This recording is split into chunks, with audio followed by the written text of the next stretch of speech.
Like you were saying, sort of with your child starting school, that's a big shift. And my toddler doesn't start school for another 2 years. But this year, I really noticed it affected me hearing other children going to school or seeing it on social media, because I was like, that will happen to me actually the year after next. And that's terrifying. It's like that I will feel lots of emotions about that. Yeah. And even like, you know, like you say, the adolescence years and then the empty nest syndrome. And it's forever evolving sort of your motherhood journey. So it's not like you have matrescence when they're babies and that's it. It's actually like a lifelong motherhood journey you go through, and then you become a grandparent potentially, and that changes again. And yeah, so it's a really interesting topic.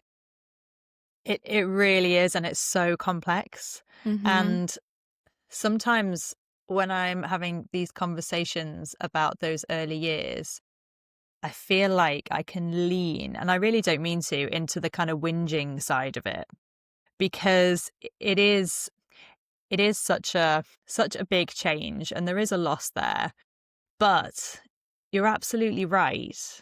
What you gain is so glorious at times, and watching these little people develop and being able to show them this whole big wide world that is absolutely beautiful in so many ways. And there's a lot of hope that comes with being a mum. You have to be hopeful, and no matter what's going on in the news, and there's lots, you have to still have hope for building a better future, because we have these little people to think about, and we project forward, and we do think, you know, you're thinking, okay, well, in 2 years, my eldest is starting school.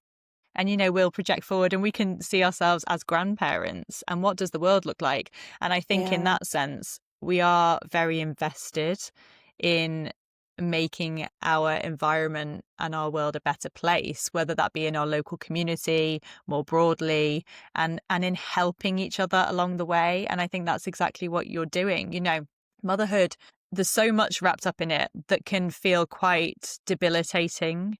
You know, it can feel like a really heavy weight on some days that you're carrying. And I think it's important to expose that and to normalize it, and to say it's okay if you feel guilty about this, and it's totally understandable that you feel like you should feel this way, but you don't. You feel that way and you catch yourself, and then you beat yourself up, and then you let yourself off the hook because something else happens. And in every single day, there are wins and there are losses. And some days you go to bed and you think, God, I'm a brilliant mother. I nailed it today. Mm-hmm. And other days you think, oh God, you know, why did I say that? Mm-hmm. And you kind of process it. And we're analyzing our own behavior all the time because we want to get it right, whatever that means, because it's so important. But I think to actually be in a position where you take all your expertise and everything that you've learned and you offer it out there to other mums who are perhaps, well, almost certainly feeling overwhelmed in those early years, and trying to navigate the roller coaster. I mean, even just having a toddler is a roller coaster of a day every day, you know, the highs and the lows. But to understand it, you know, you must give your toddler quite a lot of grace, because you're like, I understand why you're having these big feelings. Yeah, literally, yeah, bless him. Yeah, he's very lovely. emotional at the moment. But there's different challenges at every season.